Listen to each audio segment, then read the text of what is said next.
I think we are ready to go. Carrie, thank you so much for joining us today. Appreciate it.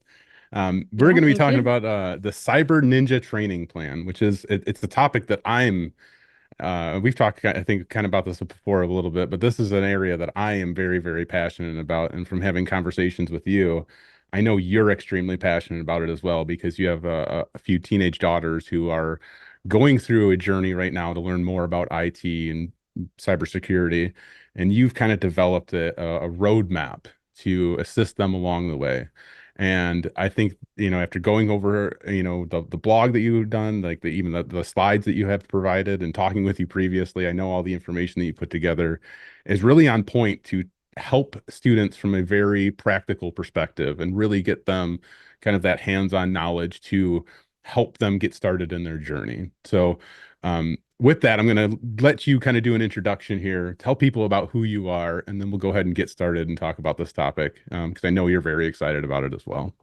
Yeah. Well, I'm dying to jump into the actual here's what you can learn, but first I should say a little bit about myself and why I get so excited about helping people get into this. So I started out as a mechanical engineer working for Hewlett Packard, but then there were some job security things going on at the time where it made sense for me to diversify my skill set, and I became a PC mobile and web app developer.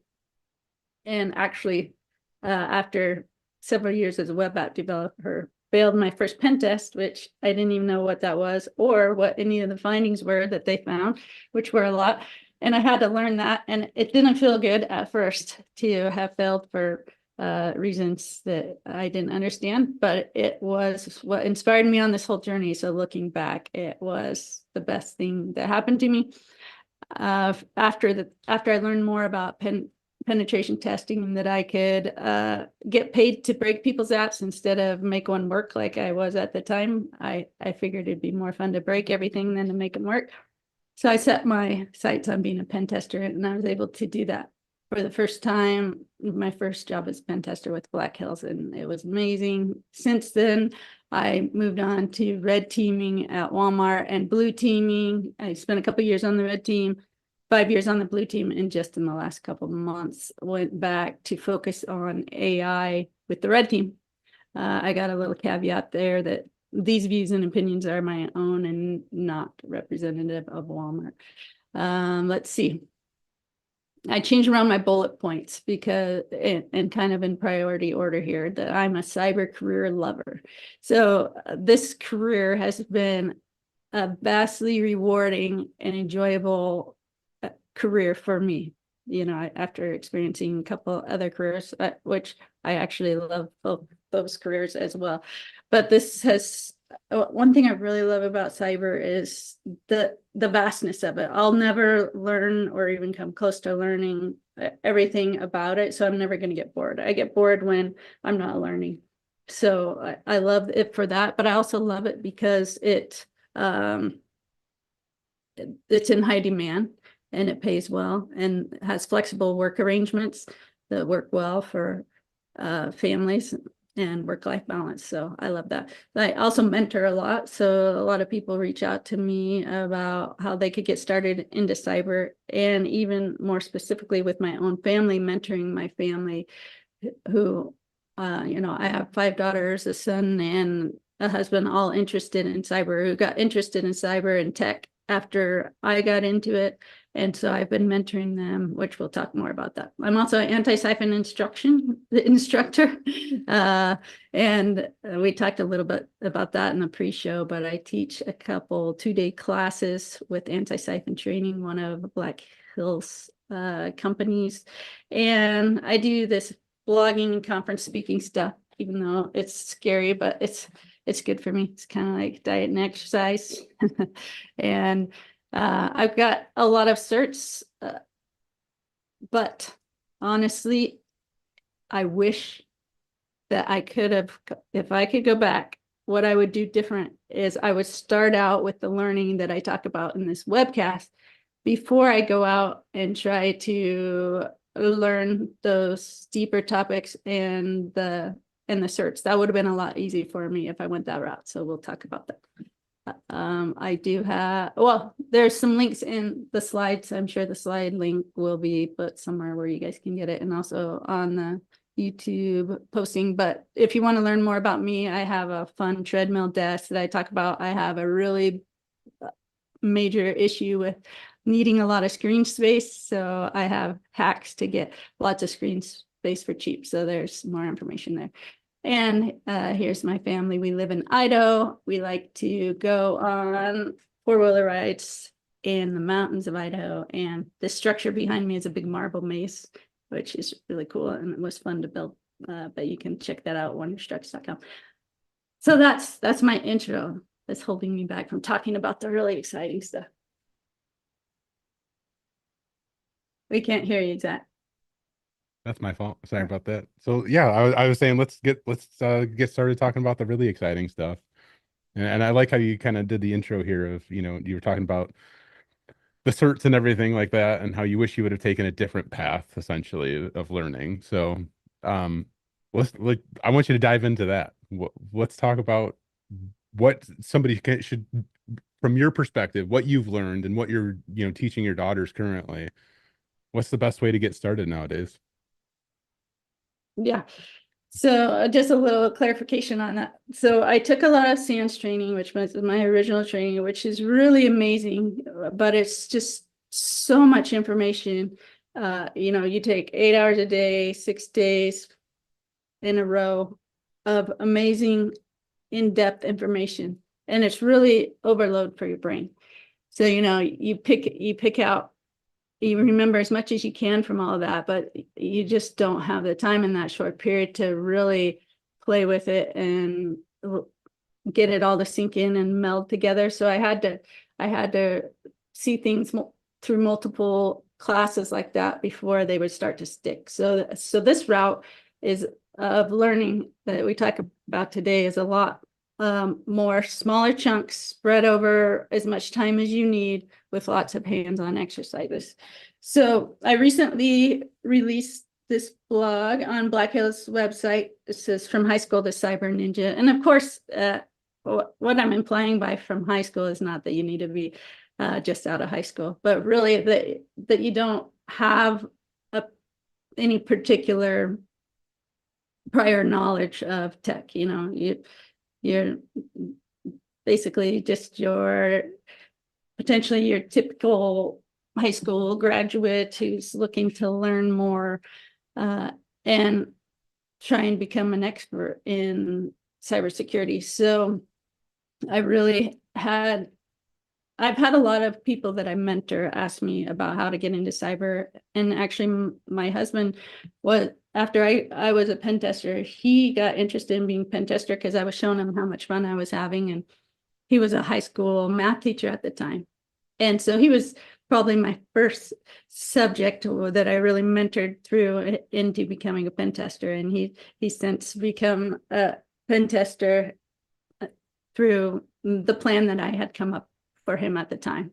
But I've since adjusted that. So now I have multiple daughters interested in learning cyber, and two are college age. So it really hits home with this from high school to cyber topic. And so when they started considering how to become sort of the cyber ninja, that's just kind of a fun word.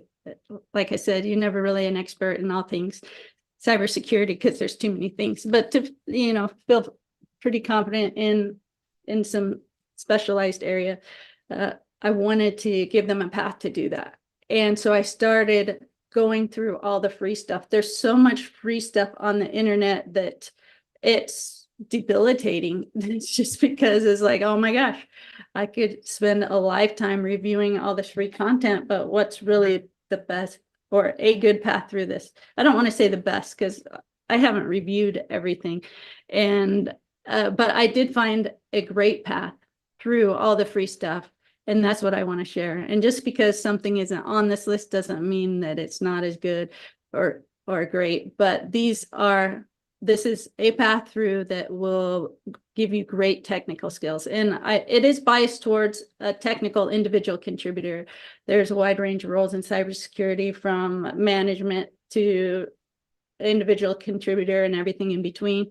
And just because my experience and interest has been as a technical individual contributor, I don't have things in here about learning management or risk analysis or things. So there is a bias here to, the technical engineering type stuff. But I started reviewing free stuff and all the topics I wanted my girls to learn about, and also to be able to pass things like CompTIA certifications, which have a nice broad coverage of topics and also are nice resume builders if you can afford to take those certifications.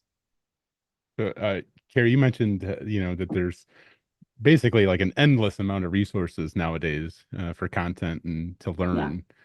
Do you think that's like a good problem to have nowadays compared to when you were coming up in this field? Because I can remember back in my day, and I wish that we had some of these resources available to us, that we have nowadays to help us learn. It's so different back in like the early 2000s of trying to figure a lot of Yeah. this out because most things were still in a book. Yeah. Yeah, books were the main thing early on. And I probably at that time, I started, well, I failed that pen test. The moment I learned about what a pen test was and what SQL injection was and cross-site scripting, that was in 2010. So, the internet had been around a while at that point, Yeah, and there and still people were wasn't the using it, resources we have. but there wasn't nearly as much of this amazing stuff that's freely available, which we'll talk about here. But honestly, at that point, I wouldn't really have known what to look for either. Sure. So there was the kind of a combination of problems. Yeah. So I was able to go the SAMS route, and my company sponsored that, making that possible for me when it maybe wouldn't have been otherwise. But that allowed me to learn somebody who already knew what you needed to know, had already organized these classes in a way that's like foundational, like learn this and then learn this and then learn this and then put this all together to do this thing. So I was able to rely on that expertise.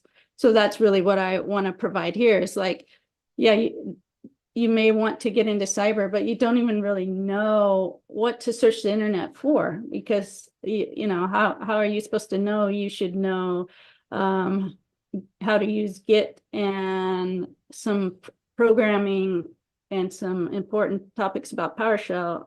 It's kind of like you don't know what you don't know, and you don't even know what to ask. So you need somebody who's been down that path and knows what's really helpful to learn, to lay that out for you, which is what I was able to do through the SANS training, although it was really intense and so much information at once, where this is self-paced Yeah, and also free. So with this Excel sheet that you provided here in your slides, you have quite a few different resources here. Where would you say this kind of would line somebody up in their career? Like what is this going to prepare them for by going over, the 207 hours of content you have laid out here? You walk us through Okay, that? well, yeah, this is just the beginning. You're not getting away with only 207 hours, but no, this is all the completely free stuff. But this is going to prepare you for a technical contributor role. So that could be a pen tester, a red teamer, a SOC analyst, just a network defender, incident response. All these things will help with the data loss prevention, engineer, network engineer, even a programmer. All these fields are really interrelated and very technical, and knowing some about all of them really enhances whatever you do, whether it's even a developer with focus on security, somebody in security who can do some development. All of these things are great. So that's the type of job that we prepare you for. So in this blog post, what I have here is just a snapshot of a link I give to a spreadsheet. So when I first started this out, I had this kind of vision that I would dig through a bunch of the free online content, find good stuff, make sure it covered a bunch of important topics for getting into the cyber related field, and that it did it in an order that made sense. So you learned about something you needed to know, prerequisite for another, so you did that first. And I also I wanted it all to be free. So originally I wanted everything to be free, which everything on this list is free.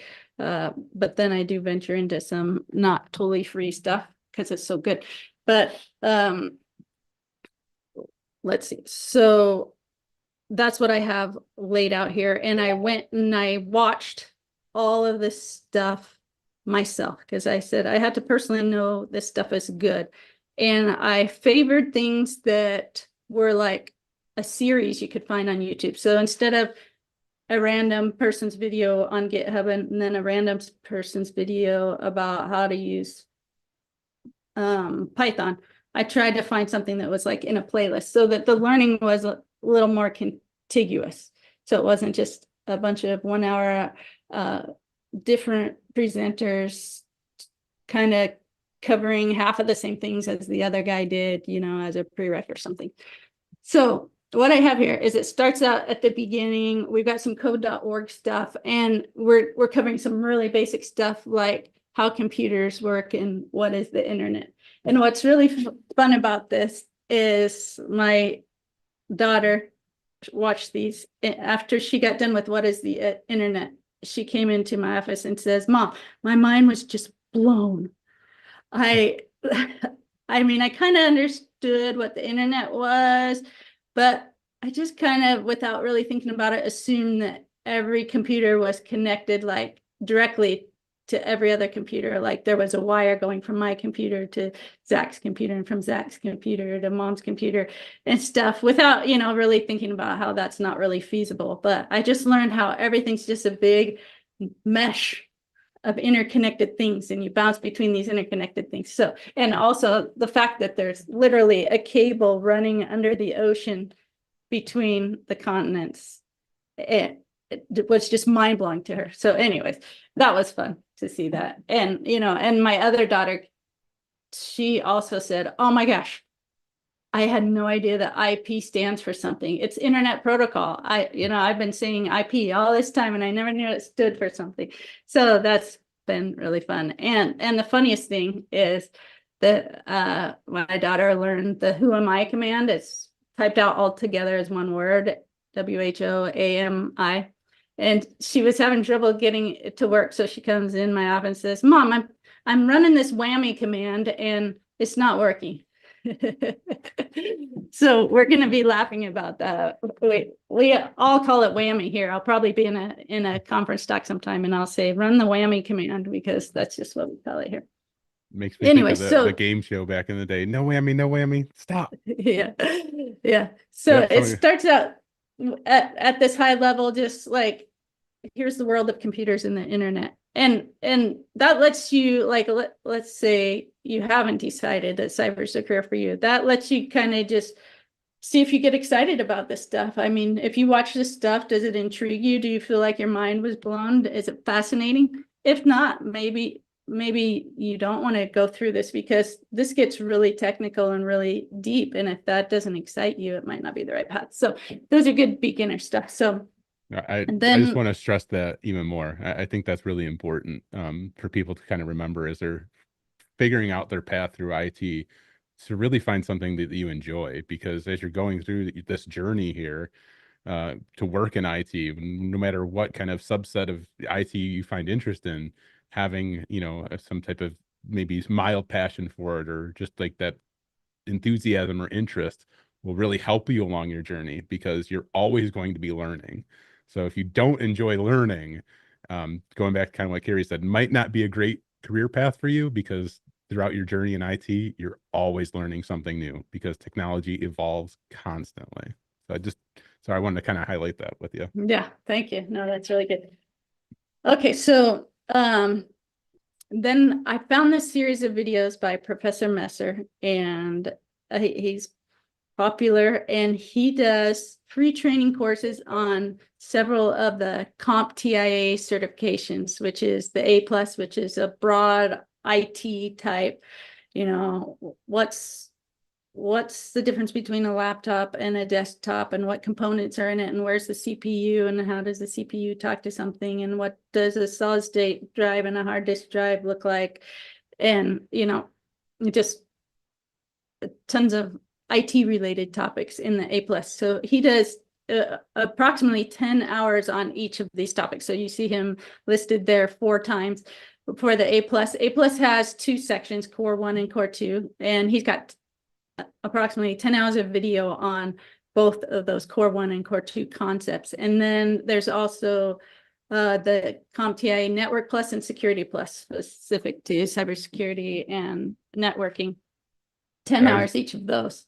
And Yeah, just go ahead. sorry, I just want to give a pro tip for a lot of people out there. I love Professor Messer. He provides amazing material.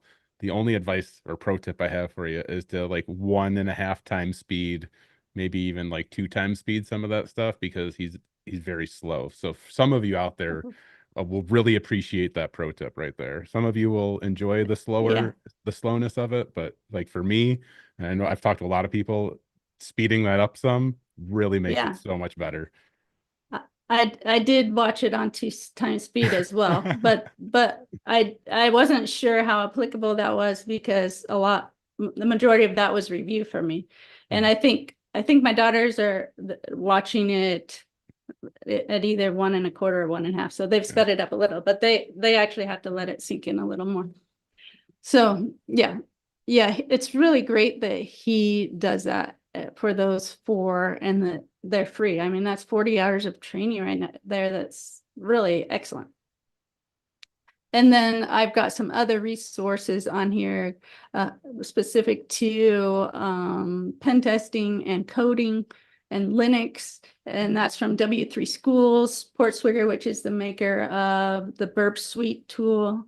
It's a proxy for doing web app pen tests. And I would argue that the majority of pen tests are web apps, just because there's so many of them in comparison.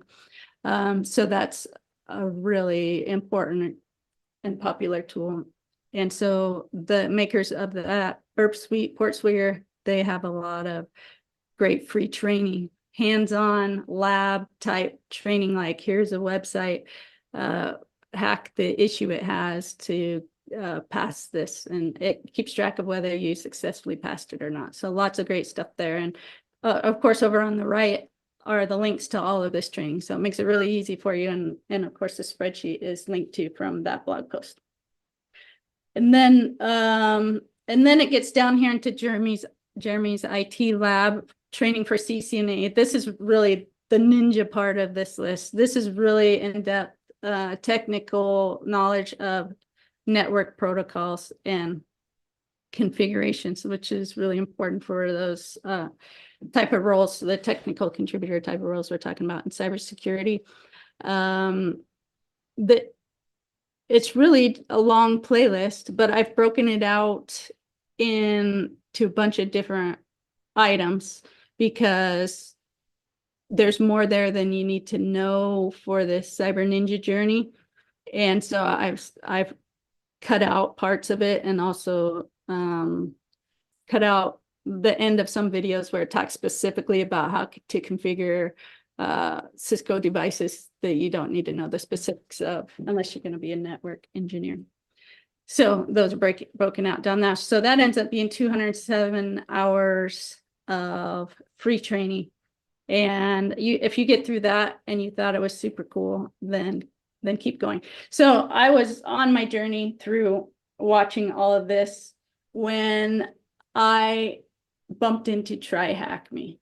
And there's about 10% of Try Hack Me's content is free, and you can do that for free, which is what I started with. But it was so good and so affordable. It's in my opinion, for what it is, $15 a month, that I had to break from my original vision of having completely free training and include this, because instead of having a video here and a video here on all these different topics, we could have one contiguous thing with built-in hands-on labs that I just had to include it in the chain.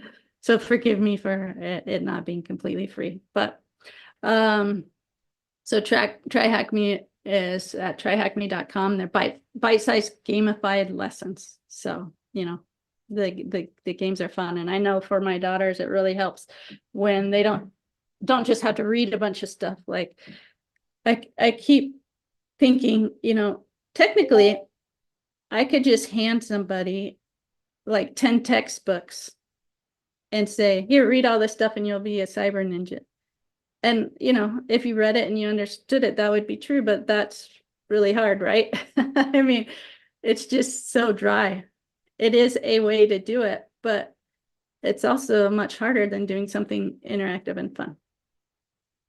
So what I have here is a picture of the TryHackMe platform. So in TryHackMe, you can click a button that starts up your hands-on lab environment. So on the left, you have a lesson from TryHackMe, and on the right, you have access to a computer where you do the things they say. So here's a lesson on Active Directory. And so it explains what Active Directory is. And then it says, use the Active Directory users and computers program on the right.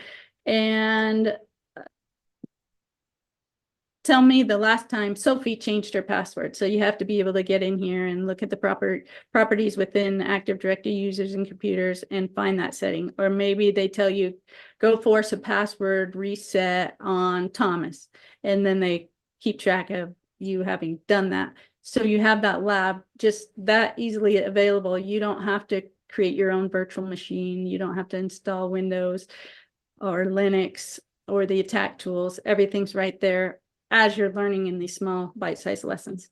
So, and then every task has multiple questions where they test your hands-on knowledge. So here it says, which group normally administers all computers and resources in a domain? So that's something they just taught you up above. So you put your answer in there and hit submit, and you don't get any penalties for getting it wrong. You just keep trying. And then here it wants you to look up the machine account for Tom's PC. So you could go over here and look that up. And oftentimes they have hints, or if they don't have hints, actually, there's already walkthroughs that people have published for all the TryHackMe rooms. So you could go get a walkthrough and get a hint from the walkthrough. Of course, you could completely cheat. So if you wanted to go download all the walkthroughs and just go through and paste in all the answers, but that would defeat the purpose of learning. So, but that help is there. So if you get stuck, those walkthroughs are available for you. Oh, yeah. Some animation. I can't stress enough like how important and how excited I am, I guess, more so like to see Active Directory being featured there, because over the last like few years, I would say, kind of like being involved within the community and seeing a lot of different training that's out there, there have not been enough training providers showing you what Active Directory is, how to use it, why you should understand that. And I'm really looking at CompTIA mostly, because CompTIA, you know, they make these entry level certifications like the A+, but they don't really highlight Active Directory too much there with it at all and kind of walk you through that. And Active Directory is one of those tools that when you are working within entry level IT and even throughout your entire like journey through IT, Active Directory is used probably 95% of the time in organizations. And that's something that everybody, especially like just starting out, should have a good familiarity with. So seeing like Hack the Box or TryHackMe, you know, feature that, I think is very, very important, because again, that's just a tool that you're going to run across in many different environments out there, and you should just be familiar with it. Yeah. So you kind of slipped there and said hack the box and then changed to TryHackMe, which made me remember that I should clarify between the two. They are similar and different. So they're similar in that they're both cyber training platforms. Hack the Box has an academy that's essentially the same product as TryHackMe. So Hack the Box has multiple kind of products, and their Academy version is really these lessons and hands-on labs, just like TryHackMe. I've played with both, and the TryHackMe is better for early learning. So there's much more guided and hand-holding with the TryHackMe content. The Hack the Box is more advanced and less guided and can be more frustrating. So between the two, I recommend starting with TryHackMe and then potentially moving to Hack the Box Academy after that. That is my recommendation. So within TryHackMe, they have learning paths, which a learning path might be, the pen tester learning path. I want to be a pen tester. And then they say, if you want to be, learn pen testing, you should take this module and this module and this module. And a module is a collection of rooms, and rooms being like the individual lessons. So we'll look at what some of the rooms are available. I put together a list of 285 rooms in order that I recommend you take to go from this high school to Cyber Ninja training. And it includes the amount of time each room's expected to take, whether its difficulty level, and whether it's included in the free TryHackMe subscription or not. So all that information is on a spreadsheet from the blog. And the learning paths within TryHackMe are small in terms of, maybe there are 3 or 4 or 5 modules that make a learning path for pen test or SOC analyst or incident responder. There's no like giant learning path like I want to be a cyber ninja. There wasn't a giant, like, if you just want to learn everything, go through it in this order. So the learning paths they had, each of them had some overlaps with the other. So if you're like, I'm going to do a bunch of stuff, what order should I do it in? I've ordered that so that if one room says, assumes that Wireshark and says, use Wireshark to look at the traffic, then I make sure that you've already done a Wireshark room and learned how to use Wireshark. So, which they don't have a learning path that lays out a bunch of rooms together. So I've laid out 285 rooms together for about 380 hours of hands-on training for you to do. So let's look at some of the learning paths. So they have a complete beginner learning path, free security, cyber defense, web fundamentals, SOC analyst, junior pen tester, red teamer, even preparing for CompTIA pen tests. So these are the kind of modular learning paths, but I kind of mix and match all their rooms into this, we'll call it the mega learning path. But you can see some of the great content they have in here. So if you look at one of their learning paths, say SOC level 1, it includes these modules: cyber defense frameworks, threat intelligence, security and traffic analysis, endpoint security monitoring, phishing, digital forensics, and incident response. And then within each of those modules, there's rooms, multiple rooms. Here's an example of the pre-security learning path. They give you the intro to cybersecurity, network fundamentals, how the web works, Linux fundamentals. You really do need to learn Linux if you're going into this field as a technical contributor, and Windows fundamentals, where you do get into Active Directory, which is just core to everything Windows in a business environment. SOC level 2 goes on to doing log analysis with Splunk and ELK, and detection engineering, threat hunting, threat emulation, incident response, malware analysis as some examples. So if we go into so SOC level 2 is a learning path. Threat emulation is this module. Inside the threat emulation module, we're going to click on that threat emulation. There's 1, 2, 3, 4, 5, 6 rooms inside threat emulation. So we got modules and rooms. The rooms, we have intro to threat emulation, threat modeling, atomic red team, Caldera, and then these are just 2 hands-on labs activities to do with that. So that's pretty cool that you can get in there and learn all this stuff. And this, we can't read all this, but this is just highlighting some of the modules that are available within TryHackMe. Wouldn't it be great to know all this stuff and to be able to play with it hands-on immediately? And this is a little word cloud of all the rooms. So you're going to learn about SQL injection and MITRE and atomic red team, Yaris or Miss. If you're new, you probably don't even know what these are, or that you should even learn them. But these are the things you'll figure out when you go through the learning path. And this is just a small snippet of that spreadsheet available from the blog that takes you through. You see on the left, we start out with easy trainings, and you see whether it's free or not. So any of the ones that say yes for free, you can do without subscribing. But you'll be limited to an hour a day of the hands-on labs. So you'll run out of time and you'll have to come back the next day. But for the $15 a month, you can have unlimited access, unlimited time, and access to all the content. And so you can just click right here on the room. And that's what Zach, you'll like this. What we're doing in our family, which we've been doing for about 3 months now, is every night at 7 o'clock at night, the whole family gets on. Well, let's see how many. 4 of my kids, my husband and I, get on at 7 o'clock at night for an hour, and we work on TryHackMe together through a Zoom meeting. And if somebody has a question, they bring it up. And so we just go, we added a column for each of us to the side, and we put a little X when we have that room done.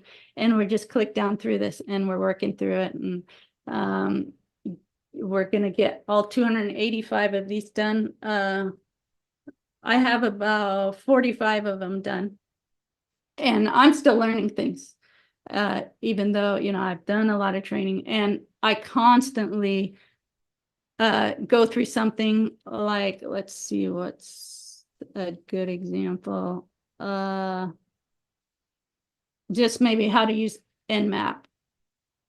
I just like, oh man, I wish I could have played with this before I was kind of thrown into the fire, needing to put it all together with other things and completely hack a computer or something, like in Sans Net Wars or something. I would have liked this really in-depth training on it.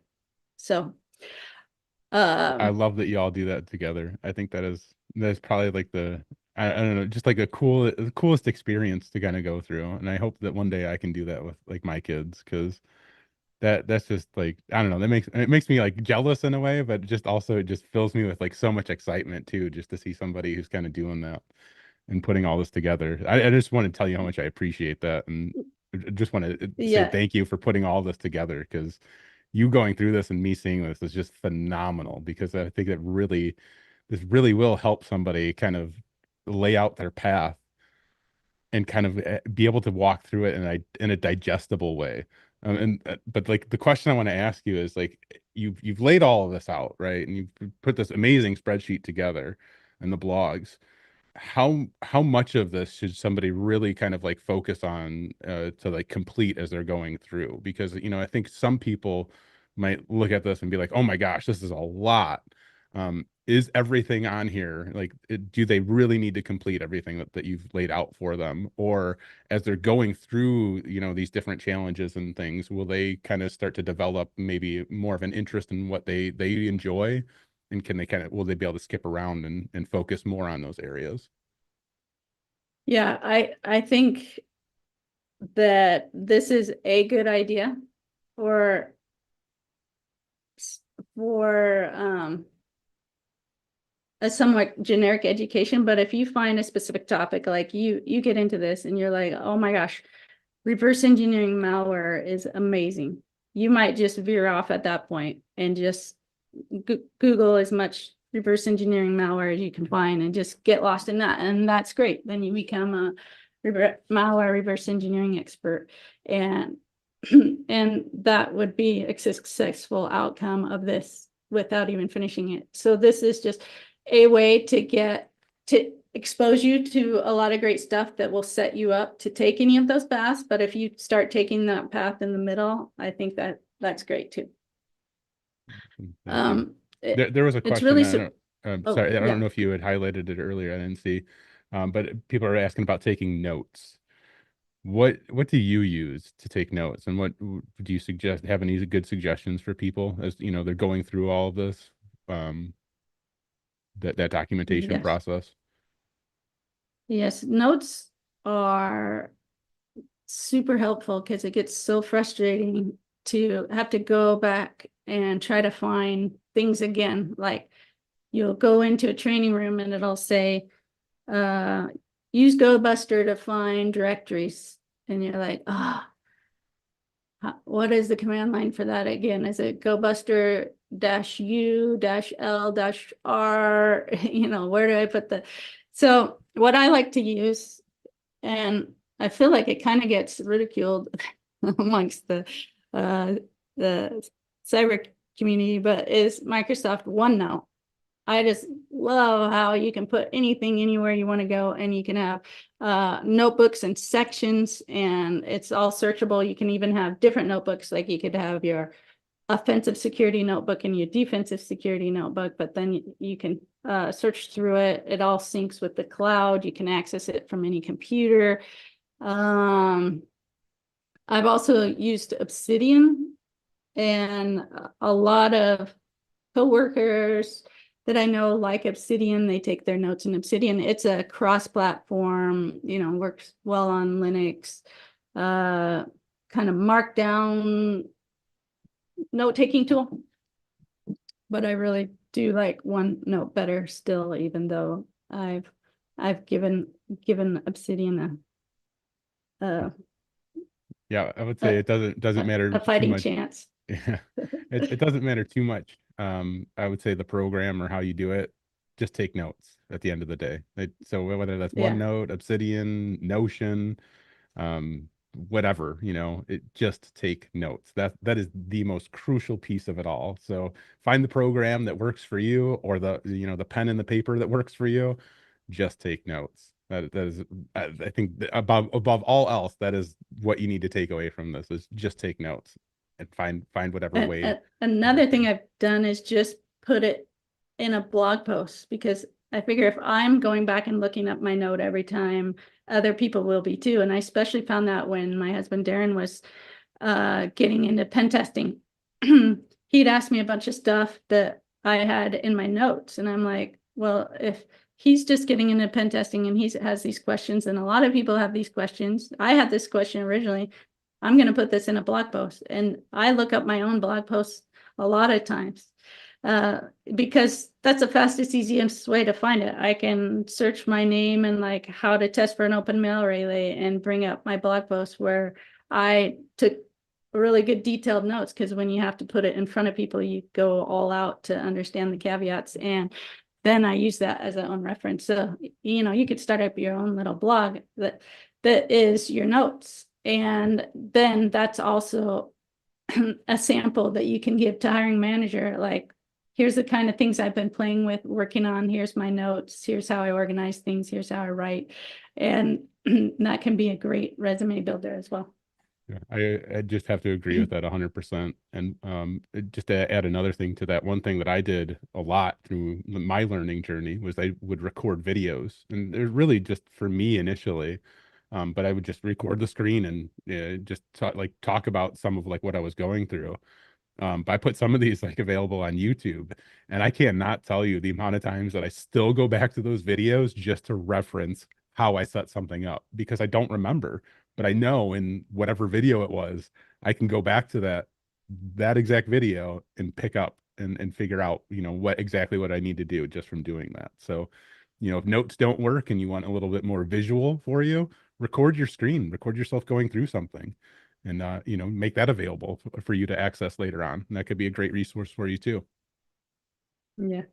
So about a month into this effort with my daughters, after I had this list of try hack me rooms, my daughter called me over and goes, Mom, I need help. I'm trying to get a interpreter reverse shell on this box, and I'm supposed to exploit Eternal Blue to get it. And she went on for a little bit, and I just stood there like wide-eyed, and she got done asking me, and she's like, what? And I go, I can't believe that you have already learned enough to even be knowing what you're saying right now.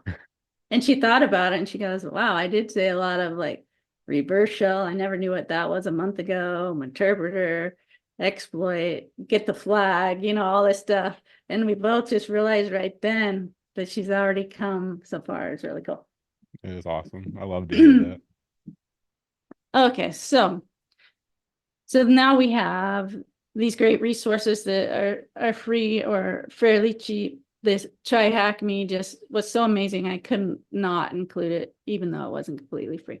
Okay, so yeah, I've got 286 rooms laid out in order, and it's approximately 380 hours worth of effort.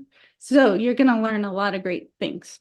But on top of that, you might want to back this up with a degree, because the degree really helps with getting your first job to differentiate you from other people.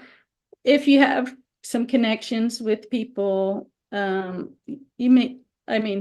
people do get into this field without degrees. I'm not saying it's 100% required, but I recommend it if you can do it, to get that degree and just have that credential available on your resume going forward. There are a decent amount of jobs that require a degree. So if you're not going to get it, then you're stuck with that subset that don't require it, which is still pretty large, honestly. But still, there's, you're immediately, maybe let's just throw out a number, cutting out half your job opportunities. But then again, you only need one job. So I learn these ways to get through college really in the cheapest way possible, but also a good way. So there's a company called Sophia Learning that charges only $100 a month for access to their content, and you can take 2 classes at a time, and they're self-paced, so you can do them as fast as you want, which presumably you would want to be doing. I'm always trying to get things done faster than you would normally do it in non-online self-paced college. So, or this Sophia Learning is, if you buy a year at a time, it's only $600. So that ends up being $50 a month and a year. At Sophia Learning, it's a good amount of time, because at Sophia Learning, you can complete your prerequisites. So your things like biology, algebra, writing, speech, health, those kind of things. Intro to IT, maybe intro to Python. You can get all those done at Sophia Learning. Sophia Learning partners with, maybe 30 to 50 different schools. And what that means is those schools that they partner with have already agreed that we'll accept these credits from Sophia Learning to count towards these credits at our school. If they don't partner with your school, you have to ask the advisor, say, if I take this from Sophia Learning, will you count it? Like if I take Intro to IT here, will you count that towards IT fundamentals at yours? And so you just have to work that out with your mentor. It doesn't mean they won't, but it's just not pre-approved. So Sophia Learning is also more of a community college. It's not a 4-year college, but it's more of a community college feel, where they're really working with the student to, knowing that they're just kind of new to college, and helping work with them. So with Sophia,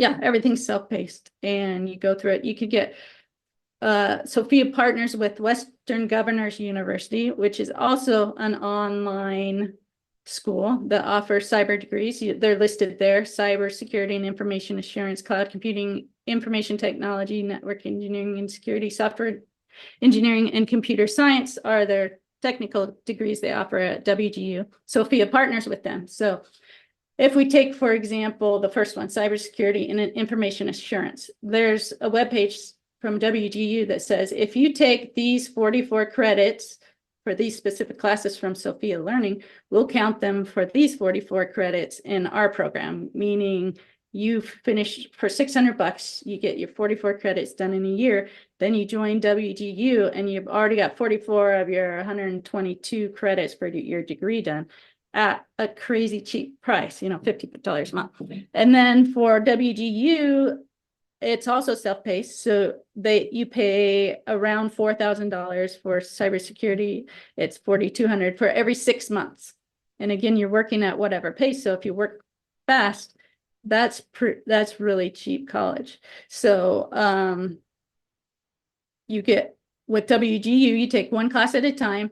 And for the most part, there's no homework with a few exceptions, but there's just a final exam. So they give you the content to learn and you learn it. But let's say you've already learned it because you did this Cyber Ninja training and you already went through W3 schools Python training and you already know Python. So then you get to WGU, they want you to take Python and you tell your advisor, I already know Python, let me take the pre-test. And you take the pre-test. If you pass it, they'll let you take the final test. So literally in a day, if you already know the material, you could join WGU, say, I'm ready to take the final test for Python, and you take it and you're done with that class in a day, assuming you already knew this stuff. If you don't, there are lessons there that you can take. But like I said, this learning path, you're learning a bunch of stuff before you get to WGU, before you get to the most expensive thing. And then at WGU, you're just proving that you know stuff by taking those final exams. Occasionally there's a final project. Actually, I think Python is a final project instead of a final exam. But WGU is a pass-fail university, so there is no GPA. There are if you failed the final, there's things you could go back and study and they'll let you retake that. So the fact that there's no homework in terms of busy work where you need to turn in a bunch of stuff that takes a bunch of time and you can just say, well, I already know this stuff, let me take the test, is pretty amazing, which means you can get through your remaining credits pretty fast. And this tuition that you pay, the $4,200 every 6 months, also covers the, in this case for cybersecurity and information assurance, I think there's 15 certs here. So you see CompTIA, A+ Network Plus Security Plus, but of course you've already studied for that with Professor Messer before. You got, CompTIA Pen Test Plus Security Analytics, bunch of CompTIA. There's Linux Essentials, Certified Cloud Security Professional, System Security Certified Practitioner. So that tuition covers those certificate fees, the fee to take that certification. And those certifications are the class. So like there's a 3-credit class for A+, and you get the A+ certificate and you pass the class. I mean, that is the final test. The certification test is the final for the class.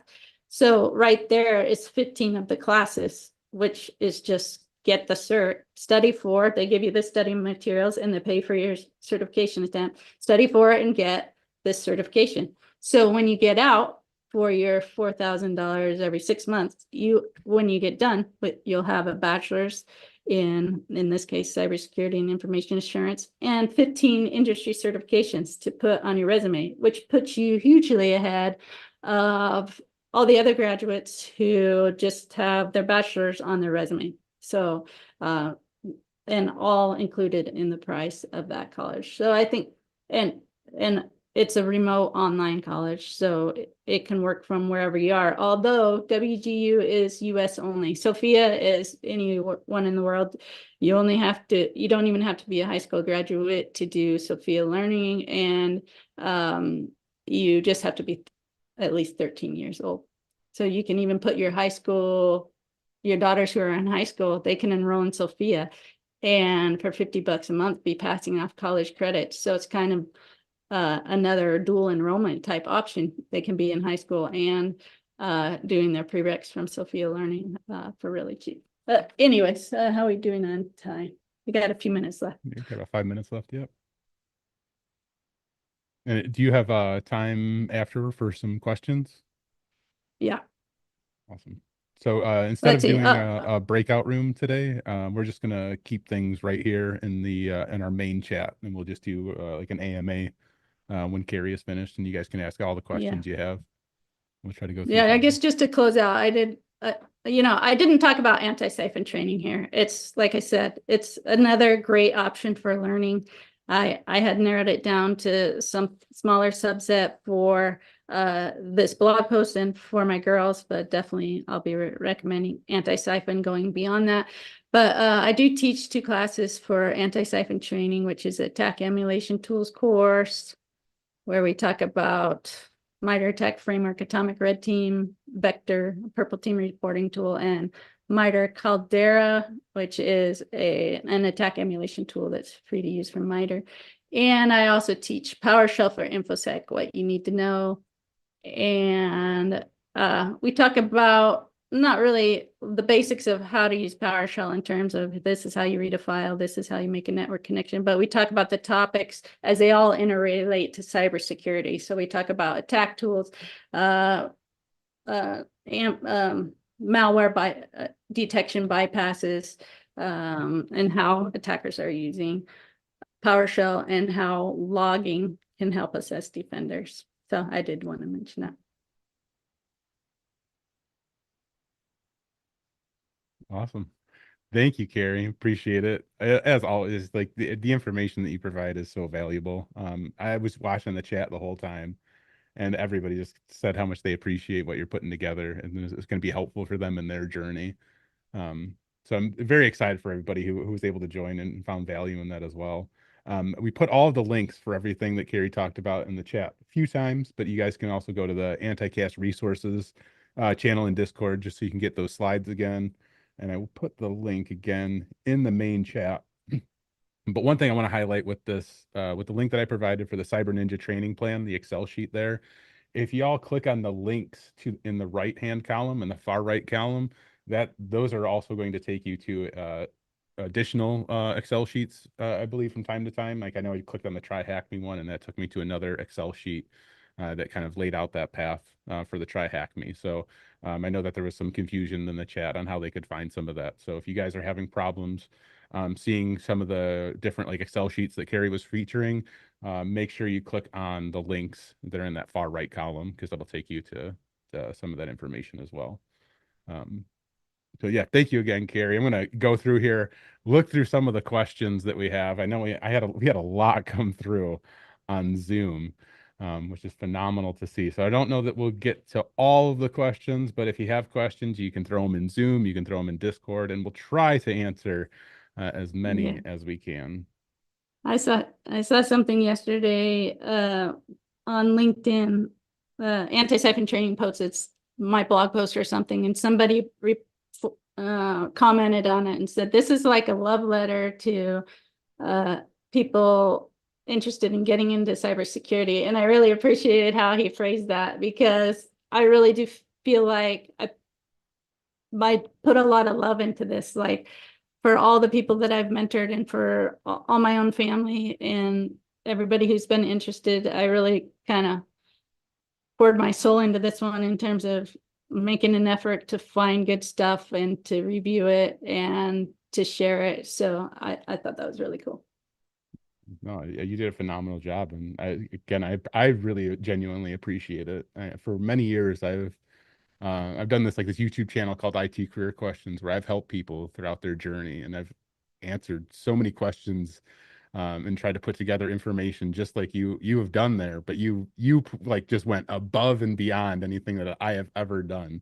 And I'm going to be utilizing your resources to give to everybody from now on because it's so you structured it together so well, and I think it's a great and easy way for people to kind of pick up on, learn, digest, and just follow through. So I genuinely appreciate you doing that and taking your time to put that together. And I know everybody else here does too, because I watched them in the comments today. So yeah, Yeah, and go ahead. Even if you're not new to cybersecurity, there's still a lot of great stuff there. I mean, I've learned a lot going through it myself. So even if you're kind of on that path already, there's great things to learn. And honestly, I'm super tempted to go back to WGU and try to get like a cloud computing degree and see if I can do it in 6 months. Just for the challenge and just for the heck of it, just because it's so cheap. I feel like it's so cheap I have to do it. Yeah. I hope you like blog that journey or something. Like that would be really Yeah. cool. Well, But I'm kind of good luck if you prepping do. for it because if you have the certs before you join WGU, then they count. So those are other prerequisites you can have done. Let's say you do your 44 Sophia learning credits and you come in, let's say your company or whatever, your company will pay for CompTIA, 4 CompTIA certifications. Go have your company pay for that and get those before you start paying the $4,000 every 6 months. Bring those in as prereqs. So you join WGU and say, I've done these 44 prereqs from Sophia Learning, and I already have these 4 CompTIA certs, which passes off another 4 classes and plus saves you the time of trying to get them to get you signed up to take it. And you can have technically you can have 75% of the degree done before you join WGU. So if you only have 25% left when you join, you could probably get it done in that 6 months, which is kind of what I want to try to do. Yeah. Good luck. I hope you do it. I can't wait to hear about it, honestly. This I'm sounds like thinking a about little bit of a challenge, but I think if anybody can do it, I'm sure it's you for sure, it. honestly. So we have this question from Aaron here. He says, "Is it really worth it to bother with the A plus when you have an IT degree already?" How do you feel about that? I would think probably not. I mean, I watched all that A plus training and it seems like a lot of review for what an IT degree would give you. But it's Depends on the still degree.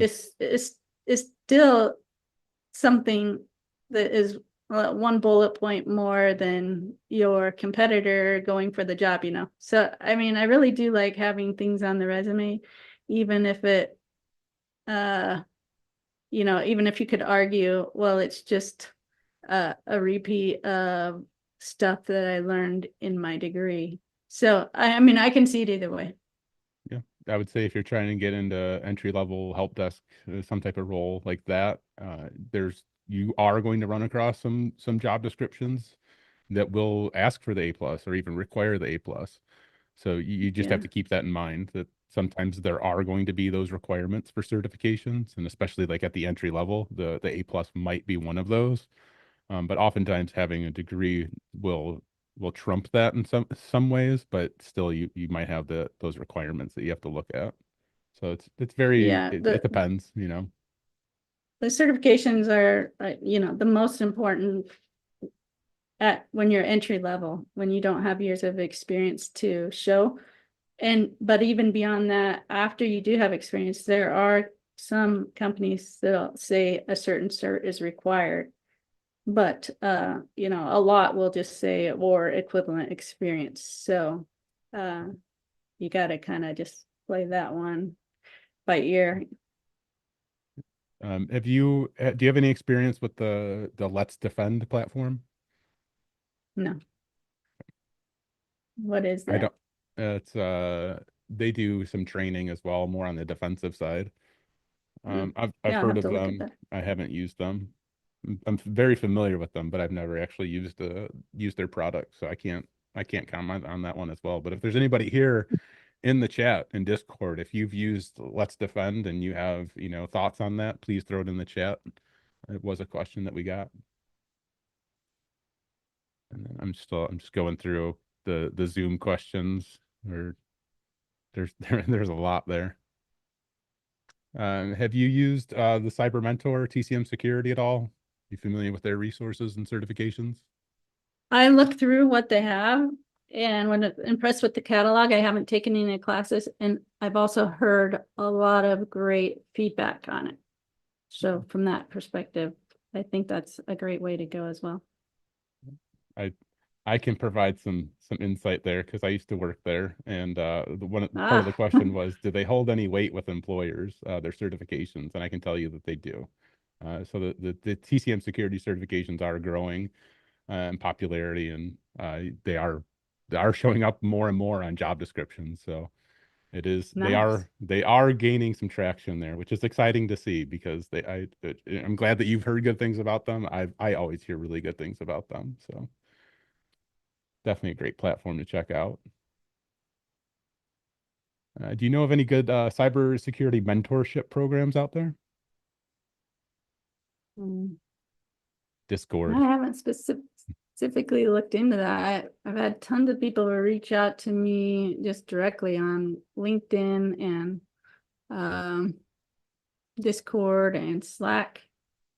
So that's been my experience, and I love to mentor people. I love to watch them succeed. The thing is that anybody who's willing to work at it can succeed. So that's what's really exciting about it is it's like, well, you know, I need to find somebody who's like magically gifted, who, somehow knows everything already. And in order to see them succeed, anybody who's a worker will succeed. And it's so fun to watch them um, do that. That's very rewarding. But no, I don't know about official mentor groups. I would suggest checking out as many of the different Discord servers that are out there, from Antisyphon, Black Hills, Simply Cyber. You have TCM Security as well. You have like the Taggart Institute. I mean, I could probably just keep going and going. There are a lot of really great communities out there where you can start, getting yourself into, and you can start finding mentorships that way. Great way to find mentorships is just through networking and building those relationships with people, and might happen, over time, but building your network out with like the Discord servers, with LinkedIn. Those are going to be probably some of the best ways or resources that you can utilize to find mentorship. And then, of course, there's things like meetup.com where you can search your area for like different events that are happening. I know, like in the Chicagoland area, they have, I think that's like monthly meetups for different like cybersecurity, like niches, if you will, where, just people from all over Chicago kind of get together at some location and they just hang out. That could be a great opportunity for you as well. And it's meetup.com. You can search your area for anything that's coming up. Stuff like that can lead to mentorship as well. And I'm still going through questions, y'all. Uh, which Yeah, Zach, you're programming a great language? resources for all of these. What's that? You're a great resource for all these questions. Which programming language do you think is essential for cybersecurity entry level positions? Do you think there is one? Uh, I think you're going to get the most mileage out of Python for security.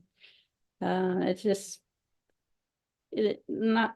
It's just the fad, I guess, right now. Not that, somehow it's way more amazing than everything else, but I think certain communities latch on to certain languages, and of course Python works well, but it's just kind of the thing that people adopted. And because, the researchers are writing their tools in Python, then the people who use them want to know Python, and then they do their things in Python. So it's just a very Python ish community. So when you start looking at, even on the defensive side, when I was on the defensive side, there'd be a lot of plugins to let you run Python and various defensive tools. And it was always Python. Everything was always Python when it came.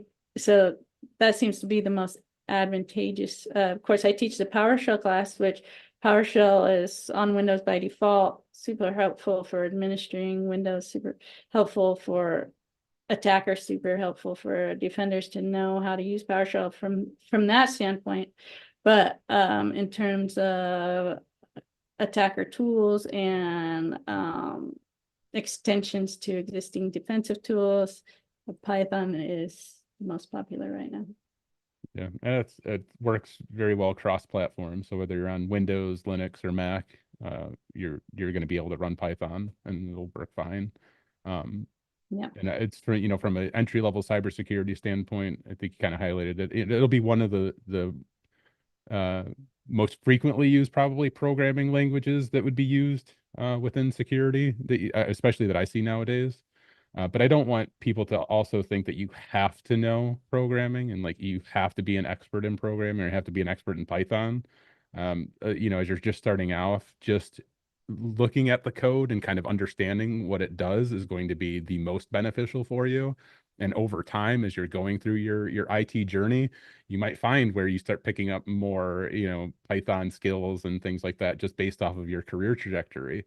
But I wouldn't necessarily say you have to know it and you have to be an expert in it. But knowing how to read the code and just have a fundamental understanding of what it's doing, that's going to be the most helpful for you. And I found like throughout my career, just being able to read it and understand that, that's really what's made the biggest impact for me. Because I can't write a Python script to save my life, but I could Yeah. read a Python script and I can understand what it's doing in order to Yeah. either troubleshoot, or even if I had to add on to it, like at least, I have that fundamental Yeah. understanding where I could go and look up and kind of different resources that would help me add on to that script or modify that script in a way. That would be, that's, I think that's very helpful. Yeah, for sure. And yeah, still going through so many questions. So if I'm not talking, I'm sorry, because I have to read and I can't read and talk at the same time. Yeah, But if I Carrie, if you can't see a either. question So that, yeah, I, if you I if didn't you see any, even read during the presentation because I can't present and read at the same time. But yeah, if you I see any did questions that recently, show up, you can answer them. What was I that? did recently get, like a month ago, I did go and get my CompTIA Security Plus. Um, and I wasn't trying to build my resume at that point by putting that on there, but I did want to be able to give better advice to the people I mentor about how to prepare for that, and and to see if Professor Messer's training was helpful, which it was. So that's mainly what I did to prepare for that test, and it was interesting to see how that went. I actually had a hard time. I mean, I barely passed it, and I feel like it's because I overthought everything. So there's questions on there like, which of these would be the best answer? And I'd be like, well, it depends Mhm. if this or that, and then if that or this. And so I feel like I was almost at a disadvantage at taking it this late in my career versus early on, because I was just throwing too many variables into probably a simple question. But uh No, honestly, I think what the Security Plus is one of the trickier ones, especially from CompTIA. And I've heard from people, oh gosh, a lot of people who have been working in IT for a long time who've taken the Security Plus and failed it the first time. And I can even say from experience, like the Security Plus was the very first IT certification that I ever got, and I had already been oh working in really? IT at that point for 19 years, I think. And I decided, oh, I'm Yeah. just going to get this cert and see what happens. First time I took it, I failed it. And I'm not ashamed to admit that at all, because it was a great learning journey for me. But I went I back to didn't. Professor Messer and uh, like actually, kind of took more notes and really listened to what he was saying and went back and passed it. But Did you bump it down to 1.8 at that point? the speed, no, no, I just Yeah. took more notes. I That's I don't essentially know it. your story. I had no idea you worked in IT for 19 years first. Yeah. Oh yeah, a long time. I mean, I started off doing like web development back in like 1999, like, and then like the really early 2000s, I was helping people build websites, and then back in that time, everybody was like, "Oh, you know how to do websites, so you know everything about computers," and I really just like helping people. So my career kind of eventually transitioned from like web development to more IT support, and that was like 2000, I don't know, 7, 8 or so. I worked for like did IT support for school districts, hospitals, engineering firm, and then yeah, Wow. and then my career kind of like circled back to doing more like web marketing stuff. Here I am, you know. So yeah, Yeah. it's a fun journey. Well, actually, that's a really good point that you bring up about the shifting of your career. So some people I mentor, they get really worried about picking the right perfect job to go after. Like, oh, do I want to be a pen tester or incident responder, or go maybe more into marketing or risk analysis?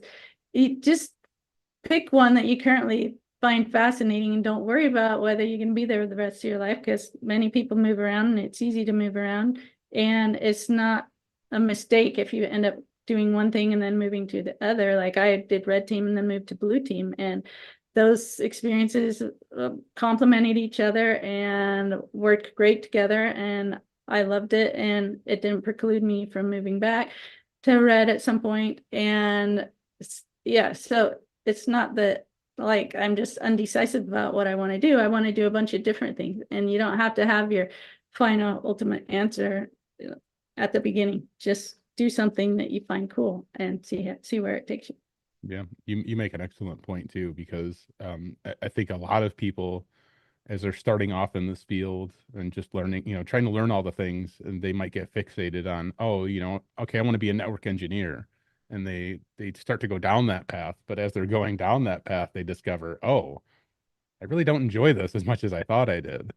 I think the what people again like, maybe fail to understand or see is that you are never siloed in IT.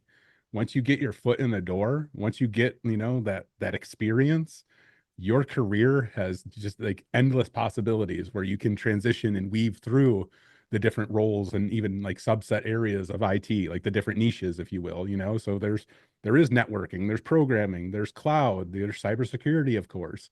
These are all very different subsets or niches within IT itself. And you can like weave through all of these to find what you're most interested in, find the journey that works best for you. That's a completely okay and acceptable. And just, having experience initially will help you to make those transitions easier later on throughout your life. So, don't feel like you're ever going to be stuck doing the same thing throughout your entire career. You have endless possibilities in front of you once you start like figuring, your journey out here. And I think that's something that's one of the most exciting things I think about IT, because a lot of people might like do get bored and just kind of burnt out on things, but they still have a joy for technology or joy for helping people, and you could just kind of take that joy to a different area within IT, and that's okay. Yeah, super awesome. Still going through some questions. I think I made it close to the end here now. So I was just going through all the questions on Zoom. I didn't even get to any of the questions on Discord. So I don't know if anybody has some questions that they want to ask Carrie on Discord. I don't know how much more time do you have, Carrie? I got until about 12:30 here. I'm free. So yeah, if you asked a question in Discord and you want to just post it again so we can see it, Yeah, if I'd you're still appreciate here and that. wanted to know. Let's see. Advise polishing our notes to impress a future employer. Keep them just for. Yeah, there's a question about whether just to take notes for yourself or make them polished so you could share them with an employer. So I recommend the polish. So turn your notes into a blog, even if it's not like some popular blog that gets a lot of hits, just something you can put on your resume so that your employer could read what you've been up to, what you're interested in, and what your writing skills are like.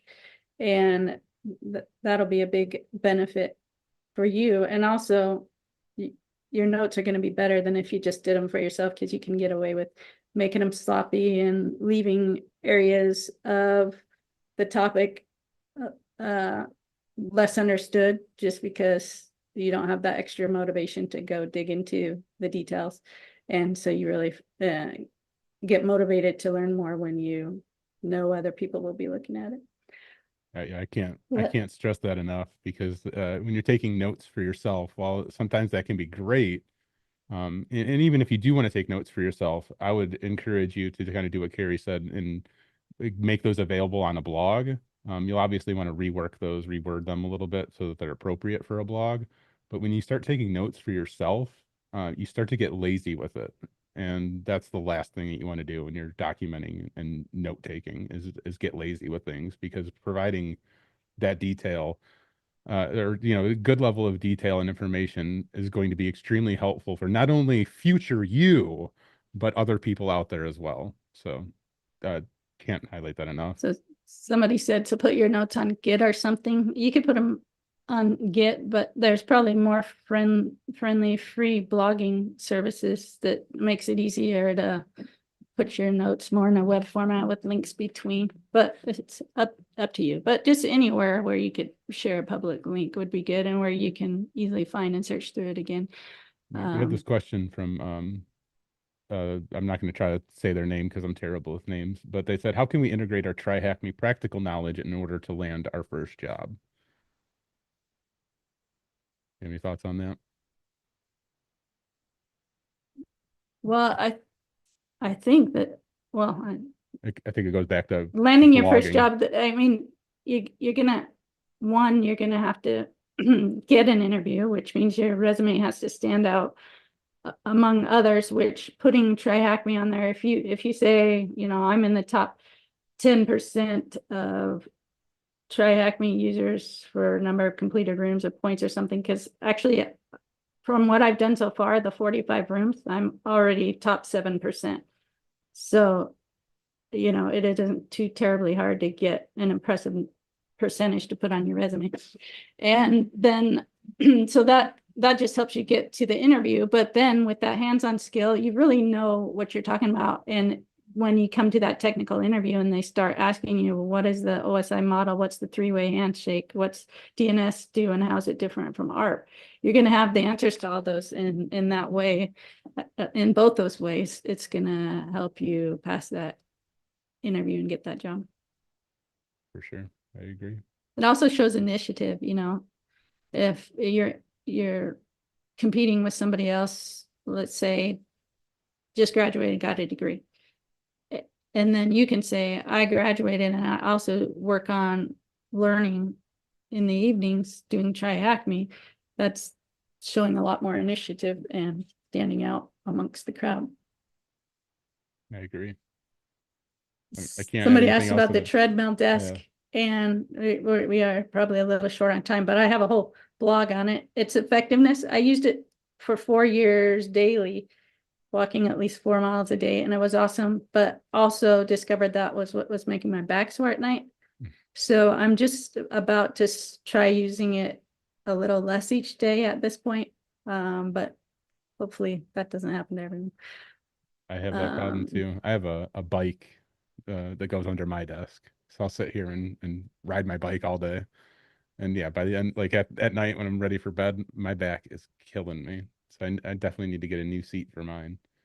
But I encourage that so much. Like I can't again stress like some of these points enough because as an IT professional, we do sit in front of a computer the majority of the day, and just being a little bit active can really be helpful. So whether you're gonna take a break, go for a walk, or do like Carrie or myself, buy a treadmill to put under your desk or a bike to go under your desk, I think that adds a lot of I don't want to say value. I think it adds a lot. It does a lot for you. It really does. It makes me feel better. I was riding my bike this morning before we got on this call. So yeah. There's a question about will the link to the recorded version of where will the link be to the recorded version? Yeah, it'll be on YouTube. I think somebody put the link in there. It looks like Ryan added the link for the YouTube. But yeah, anytime we do these anti-casts, you can always find a recording out on YouTube. How do you stay motivated all the time, Carrie? Lately, I've been really up and down. Like I'll be super motivated and then I'll get burned out and I'm like, that's it. I'm not doing anything for ever. It's kind of like when you eat way too many ribs for dinner or something, you're like, I'm never going to eat again until breakfast, and then you want to eat again. But what really keeps me motivated is all the people that I mentor, because I'll start thinking like maybe I teach my class, but it's a lot of work, and I'm like, why am I even doing this? But then at the end of the class, people will be like, this is great. I've got information I can take and use with me on Monday. This is making a really big difference to me. And then I hear that and I'm like, oh yeah, that's why I'm doing this, because it's mattering to people and helping people.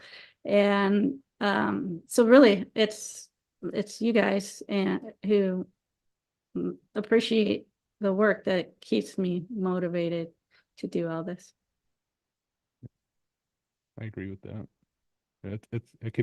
It it could be difficult at times, I know, but I know like when I was working in IT and for school or hospitals, I think what always kept me motivated is the fact that part of what I did with IT support for a school or hospital is that ultimately the work that I was doing had an effect on either a student learning or a patient that was in the hospital. And it might sound weird to some people, maybe, but if you look at how the current landscape is, especially like within schools, right? The technology is used all the time now. They have iPads and they have Chromebooks and projectors and all these cool things.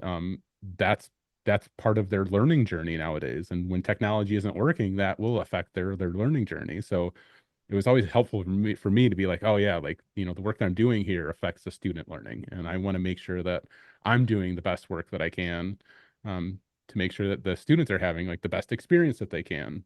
And that, I don't know, that always helped me. And the same with the hospitals too. It's like, yeah, even though I worked in IT, like ultimately, you know, the technology that's being used, like in surgery, is tied to a computer off, a lot nowadays. And I can remember one time where I got called into a surgery room in the middle of a surgery to fix the computer. And that made one of the biggest impacts, I think, in my life as far as career journey. But that like really kept me motivated as well, because like, oh, the work that I am doing has an impact here. It changes people's lives in one way or another. And that was, I don't know, that was helpful for me. So I don't know if that helps anybody else out there, but the work that you do um does help people. It does make an impact.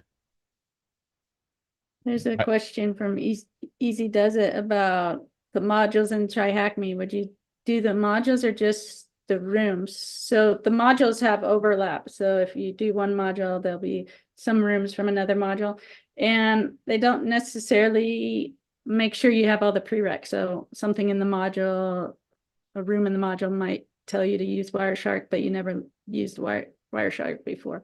So I recommend just going through the rooms in the order of that I have on the spreadsheet for that reason. this is probably one of my favorite questions right here. It's from Jeffrey in Zoom. How important are soft skills in IT?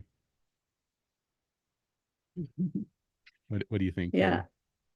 Well, unfortunately, they're super important. And I say unfortunately because I I hate them.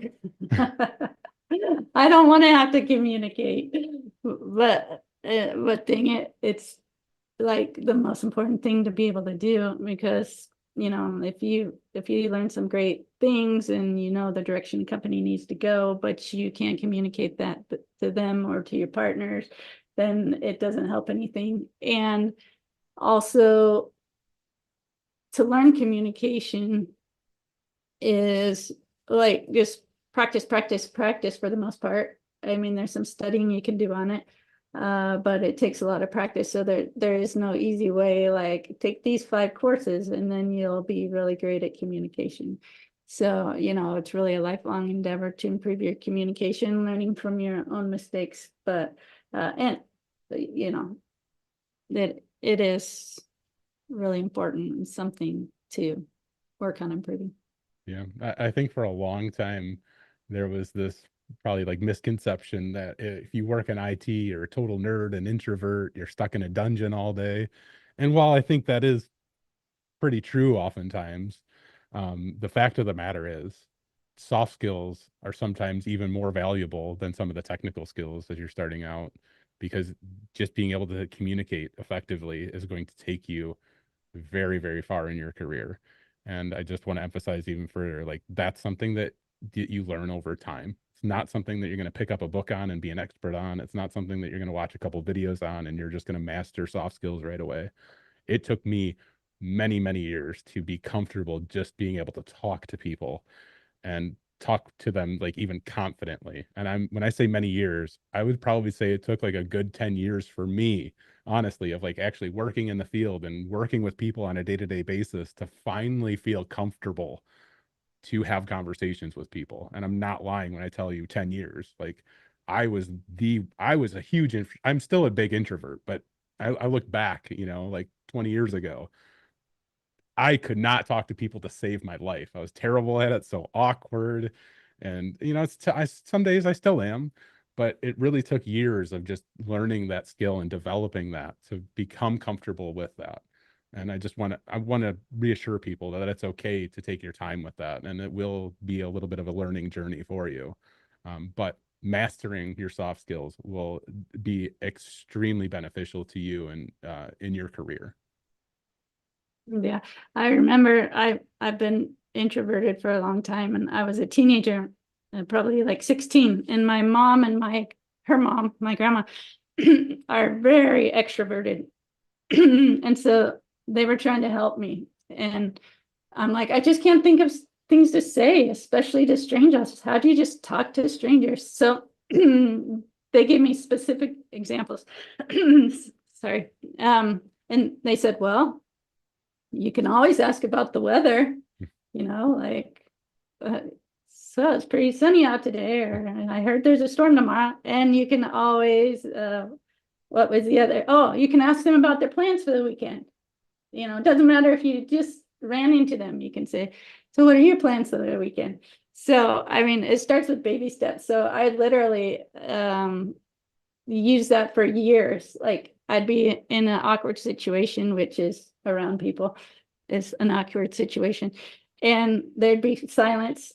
And I'd be like, what do I do? What do I do? And I go, the weather in the weekend, the weather in the weekend. So then I'm like, so what are your plans for the weekend? And that helped me through so many things and get some things started. So we all start out where we can. Yeah, for sure. All right, so we're at 12:32 or 1:32 or whatever time zone you all are in. So we're I hit our quota for the day, if you will. So I just want to thank you again, Carrie, for being here, sharing your knowledge with us, answering questions. If people have more questions for you, is there a good place to get a hold of you or tag you on Discord or anything like that? Yeah, you can connect with me through Discord, since that's the main place Antisyphon folks are already. And I'm or 1 = 1 on there, tribute to the vulnerability that introduced me to cybersecurity. So Which I'm very excited to share the interview that we did where you talked about that. And I was hoping that we could talk about it in today's anti-cast, but we didn't have time. But just so y'all know, there is something coming where you can hear about that story, and it is a really, really good story. So but yeah, again, thank you all for being here with us. Appreciate you guys. We don't have a webcast next week because it's a holiday here in the United States. So in 2 weeks, you can tune back in with us for our next Anticast. So I hope to see you there. As always, I hope you all have a good day and take it easy. Take care, everybody. Kill it with fire, thank Ryan. you.